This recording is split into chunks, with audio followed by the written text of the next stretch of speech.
So we are going to do Indian regulatory framework. Indian regulatory framework chapter में हमारे पास what is law, पहले ये पता होना चाहिए ना कि लॉ है क्या है। What is law? लॉ क्या होता है?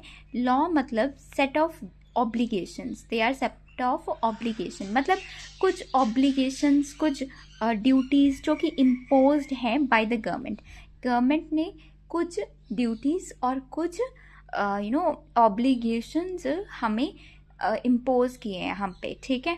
फॉर सिक्योरिटी, कि सिक्योरिटी वेल मतलब बेसिकली सिक्योरिंग वेलफेयर हो पाए सबका, ठीक है। इवन जस्टिस है ना, सबके साथ न्याय हो सके, इसलिए सोसाइटी में लॉ बना। Law set of rules and guidelines भी बोल सकते हो और ऑब्लिगेशंस भी बोल सकते हो, ठीक है। इम्पोज्ड बाय द गवर्नमेंट, किसने इम्पोज किया और किस लिए इम्पोज किया वो लिखना होता है। हो गया। Next is the source of law in India. India में लॉ का सोर्स क्या है, ठीक है। पहला है the constitution. Main source of law तो कॉन्स्टिट्यूशन ही है ना, जिसमें मतलब कि हम कॉन्स्टिट्यूशन से ही तो rights and everything is being followed. तो मतलब सोर्स मतलब कहाँ से लॉ इज कलेक्टेड फ्रॉम, कहाँ से हम लॉ यूज़ होता है, ठीक है। द कॉन्स्टिट्यूशन, अब कॉन्स्टिट्यूशन को वो एक्सप्लेन करेगा कि देखो कॉन्स्टिट्यूशन ऑफ इंडिया 1950, ठीक है। Foremost law that deals with, सबसे पहला law which deals with the framework within which, पहला लॉ जिससे हमें पता लगा कि हमारी डेमोक्रेटिक सिस्टम कैसे काम होगा, उसमें ये सब कुछ लिखा हुआ है। Our law are made for the people and by the people, foremost law है। दूसरा हमारा लॉ बाय द पीपल है एंड फॉर द पीपल है। इतना समझ आया? राइट। आगे है the law making power is divided between the centre and the state government, कि लॉ मेकिंग पावर दो लोगों में बटी हुई है। कौन दो लोग? पहली, दो लोग नहीं कह सकते, दो चीज़ों में बटी हुई है। पहली चीज़ है जो सेंट्रल गवर्नमेंट लॉ बनाती है और स्टेट गवर्नमेंट भी लॉ बनाती है, ठीक है। दोनों अपने अपने, है ना, सेंटर तो पूरे हिंदुस्तान का बेनिफिट चाहेगी, ठीक है। स्टेट अपनी स्टेट का ही बेनिफिट चाहेगी, है ना, स्टेट का बेनिफिट चाहेगी। राइट। आगे हमने इंडियन कॉन्स्टिट्यूशन हैज़ 3 लिस्ट, इसमें 3 लिस्ट होती है। पहली सेंटर की, दूसरी स्टेट की और तीसरी जॉइंट, जिसको कॉन्करेंट ऐसा भी कुछ कहते हैं, ठीक है। डन। इसमें हमने पहले क्या पढ़ा कॉन्स्टिट्यूशन में कि कॉन्स्टिट्यूशन 1950 लिखा जाता है, ठीक है।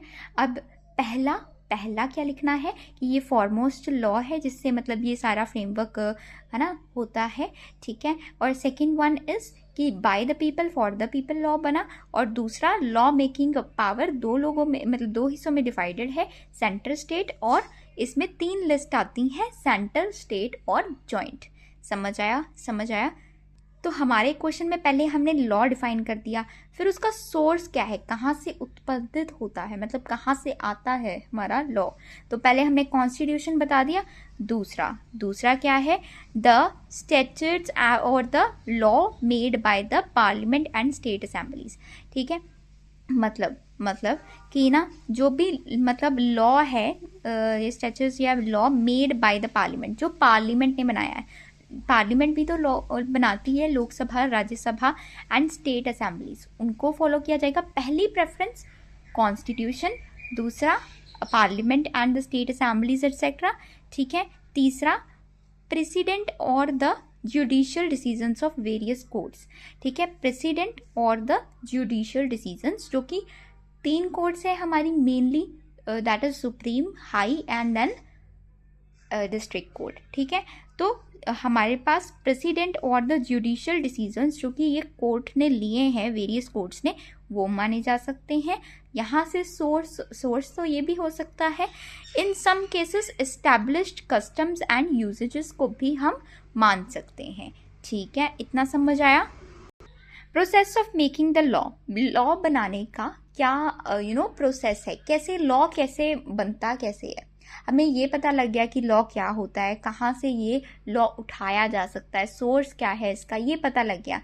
परंतु now how this law is being made, ये लॉ कैसे बनता है, ठीक है। द फर्स्ट थिंग इज कि लॉ बनाने के लिए कोई पहले प्रॉब्लम अराइज होगी, है ना, जिसके अगेंस्ट कोई ना कोई सोल्यूशन हम सुझाव देंगे। तो वो बिल की फॉर्म में या एक ड्राफ्ट की फॉर्म में क्या किया जाता है, एक सुझाव दिया जाता है। Law when proposed in the parliament, जब पार्लियामेंट में लॉ प्रपोज किया जाता है उसको बिल बोला जाता है। आफ्टर डिस्कशन एंड डिबेट, जब पार्लियामेंट में लोकसभा में सबसे पहले लॉ मतलब लोकसभा में जाते हैं ना, ठीक है, तो लोकसभा में जब ये बिल जाता है इसमें बहुत एनालिसिस होती हैं, इसमें बहुत सारी डिस्कशंस होती हैं, ठीक है, डिबेट्स होती हैं। तो उसमें मान लो लोकसभा के मेजॉरिटी मान जाती है कि हाँ ये एक अच्छी चीज़ है जिसको फॉलो किया जा सके, ठीक है। तो लोकसभा के बाद देन ये राज्यसभा में जाता है। व्हेन इट इज़ मतलब pass in the Rajya Sabha, majority Rajya Sabha में भी मान जाती है। तो first member first person of the nation किसे बोला जाता है, प्रेसिडेंट को। तो प्रेसिडेंट फिर देखता है, वो कहता है कि हाँ, प्रेसिडेंट साइन करता है, वो अपनी एसेंट मतलब कहता है कि हाँ ये तो अच्छी चीज़ है, मैं इसके ऊपर साइन करूँगा और या करूँगी। And when he she sign कर देता है जो भी है, ठीक है, प्रेसिडेंट, तो वो क्या कहेगा, फिर वो नोटिफाई करेगा by the government in the publication मतलब जहाँ पे ये सारी लॉ रिलेटेड पब्लिकेशंस आती हैं। ऑफिशियल गेजेट नाम की ऑफ इंडिया एक पब्लिकेशन है, वहाँ पे ये पब्लिश होता है। जब ये चीज़ पब्लिश होती है, okay, so we have the law will become applicable from the date mention in the notification. उस लेटर उस नोटिफिकेशन में लिखा होगा कि इस डेट से ये लॉ क्या होगा, पावर में आएगा, ये लॉ मतलब यूज़ होगा, ठीक है। अब मैंने ये नोटिफाइड और इफ़ेक्टिव जो ये ड्राफ्ट बन गया, अब ये आगे आया लोकसभा के पास, राज्यसभा के पास, प्रेसिडेंट ने साइन कर दिया और notified on official gazette of India, तो वो एक एक्ट ऑफ पार्लियामेंट कहलाता है। क्या कहलाता है, एक act of parliament. So we have types of law. Law कितने प्रकार का होता है, ठीक है। लॉ वैसे 4 प्रकार का होता है। कितने प्रकार का, 4। क्रिमिनल लॉ, सिविल लॉ, ये तुमने अपनी सिविक्स में पढ़ा होगा, राइट, हिस्ट्री सिविक्स जिसे बोलते हैं। आगे है कॉमन लॉ और principal of natural justice. Common law होता है और हमारे पास प्रिंसिपल ऑफ नेचुरल जस्टिस भी होता है। कॉमन लॉ क्या होता है और नेचुरल जस्टिस क्या होता है, ये आपको मतलब अब पता लगेगा। अब देखो, क्रिमिनल लॉ सबसे पहले यहाँ मैं ऐसे चलूँ कि 1 2 3 4, ठीक है, तो ईजी हो जाएगा, ठीक है। Criminal law concerned with laws pertaining to violation. Criminal मतलब क्राइम के साथ related, something related to some crime और समथिंग लाइक दिस, ठीक है।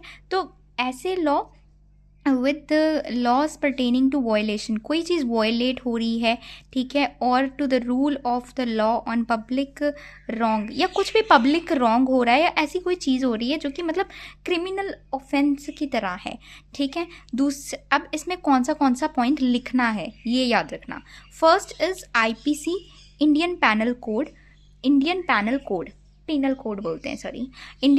कोड डिफाइन करता है क्राइम को और उसके नेचर को और उसकी पनिशमेंट, ठीक है। मतलब इंडियन पीनल कोड क्या बताता है कि डिफाइन करेगा क्राइम को, उसके नेचर को, द पनिशमेंट, ठीक है।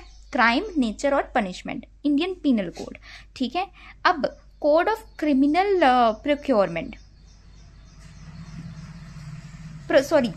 कोड ऑफ क्रिमिनल प्रोसीजर, ठीक है। Code of criminal procedure 1973 code of criminal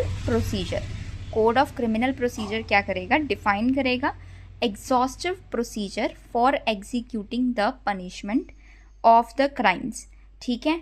मतलब कि डिफाइन करेगा एग्जीक्यूटिव मतलब procedure for executing the punishment of the crime.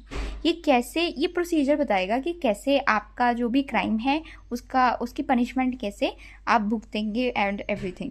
Criminal offence मतलब कि थेफ्ट एक्सेट्रा वाली चीज़ें, मतलब क्रिमिनल कोई वायलेट कर रहे हो, कोई ऐसी चीज़ कर रहे हो दैट इज़ नॉट राइट, ठीक है, जो बिल्कुल अच्छी नहीं है।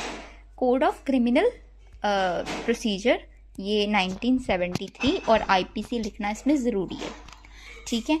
आगे है सिविल लॉ। सिविल लॉ बहुत इंपॉर्टेंट है। सिविल लॉ का मतलब आपका मेनली सिविल लॉ ही है, सारा जो बुक है ना कंसर्न्ड विद सिविल लॉ ही है, ठीक है। Matters concerned between the individual and the organisations. Individual और ऑर्गेनाइजेशंस के साथ जो मैटर्स होते हैं उसको बोलते हैं सिविल लॉ, ठीक है। आगे है law primarily focus on dispute. Disputes जो है ना मतलब लड़ाई झगड़े वो ख़त्म करने जो कि कोई चीज़ों के रिलेटेड है, ठीक है। आगे है इसमें सीपीसी होता है। सीपीसी मतलब कोड ऑफ सिविल प्रोसीजर, ठीक है, 1908, ठीक है। सिविल ऑफेंसेस में ब्रीच ऑफ कॉन्ट्रैक्ट आता है, disputes between the tenants and the landlords etcetera, इसमें आते हैं किसमें, सिविल लॉ में। अब आता है कॉमन लॉ। कॉमन लॉ का मतलब होता है it is a judicial president और अ केस लॉ। जैसे मैंने तुम्हें प्रेसिडेंट बताया था ना कि देखो कोर्ट में ये फैसला आया तो हाँ हम इसको भी मान सकते हैं as a source of law, वैसे ही है। कॉमन लॉ इज लाइक कि it disperse that a judgment delivered by the supreme court. Supreme court ने ना कोई जजमेंट सुनाई थी एक पर्टिकुलर केस के लिए, ठीक है। अब वो बेंड करेगी और भी टेरिटरी में जितने भी हमारे कोर्ट है ना, जो कोई अब ऐसा केस आता है जो कि मतलब कोई भी ऐसा केस आता है जो कि सिमिलर है टू द केस जिसमें सुप्रीम कोर्ट ने ये कोई पर्टिकुलर फैसला लिया था, तो वो पर्टिकुलर फैसला यहाँ पे भी, ठीक है। जे मान लो, लेट्स टेक एन एग्जांपल कि सुप्रीम कोर्ट ने कोई फैसला लिया, ठीक है, रिलेटेड टू ए ने बी के साथ कोई भी घपला कर दिया और है ना, तो बी को क्या मतलब सेफ्टी मिलेगी, क्या क्या चीज़ें मिलेंगी और क्या है इन है ना ये डिस्प्यूट सेटल करने में, ठीक है। तो वही सेम चीज़ें मान लो अब कोई हाई कोर्ट हो गया, हाई कोर्ट में भी ऐसा ही कुछ हुआ, सी ने डी से ऐसा कुछ ना कुछ किया, अब डी को क्या सुरक्षा मिलेगी, क्या क्या चीज़ें मिलेंगी, वो सेम केस बन सकता है। मतलब जो केसेस हुए हैं सुप्रीम कोर्ट ने जो फैसला लिया था उस सिचुएशन में, अब इसमें भी आप वैसा कर सकते हो, जिसको डॉक्ट्राइन ऑफ स्पेयर डिसाइज बोला जाता है। मतलब to stand by what is said, ठीक है, या decided. reinforce the obligation of court to follow the same principles or judgments established by the previous decisions while ruling a case where the facts are similar, ठीक है। Same ही है कि जहाँ पे fact similar हैं वहाँ पे। अच्छा, listen to me very carefully. Principles of natural justice. Principle of natural justice का मतलब होता है कि it states that no one, कहते हैं कि कोई भी अपने मैटर का कोई भी जज नहीं बना दिया जाएगा, ठीक है। इन ओन कॉज, अपने कॉज के लिए किसी मतलब आप किसी मान लो कि ना कोई किसी का ना कोर्ट मतलब किसी का कोई केस है, ठीक है, और उस कॉज के लिए उसको ही जज बना दिया तो अपने आप को ही सही कहेगा फिर, है ना। तो वो कह रहा है कि किसी को अपने केस के लिए ही उसको जज नहीं बना देना, and it's a rule against the, है ना, जस्टिस के लिए ही ये सारी चीज़ें की जाती हैं, ठीक है। Secondly it states that hear the other party, दूसरी पार्टी को भी सुनवाई होनी चाहिए, ठीक है, और उसको भी फेयर हेयरिंग मिलनी चाहिए, कि उसको भी बात अच्छे से सुननी चाहिए, अपना ही डिसीजन थोप देना, ठीक है। Which in conclusion shed light on कि एक रीजनेबल डिसीजन लिया जाए। डन है, ये बहुत इंपॉर्टेंट है। Types of law. अच्छा, तो सबसे पहले हमने पढ़ा कि लॉ क्या होती है, उसके सोर्स क्या है, फिर हमने पढ़ा लॉ बनती कैसे है, फिर हमने ये पढ़ा कि लॉ होती कितने प्रकार की है। अब हम करेंगे कि लॉ बन गई, हो गया, सब कुछ हो गया, ठीक है, पर ये इन्फोर्स कैसे होगी, जारी कैसे होगी, लगेगी कैसी जे, है ना। मतलब जो हमने लॉ बना दी उसका फ़ायदा क्या है, ये जो इम्प्लीमेंट ही नहीं हो पा रही, है ना। तो इम्प्लीमेंटेशन के लिए क्या क्या चीज़ें हैं वो अब हम देखेंगे। The government of India exercise its executive authorities through a few government ministries. I think this should be covered in another video, ठीक है, तो we will cover this in part 2।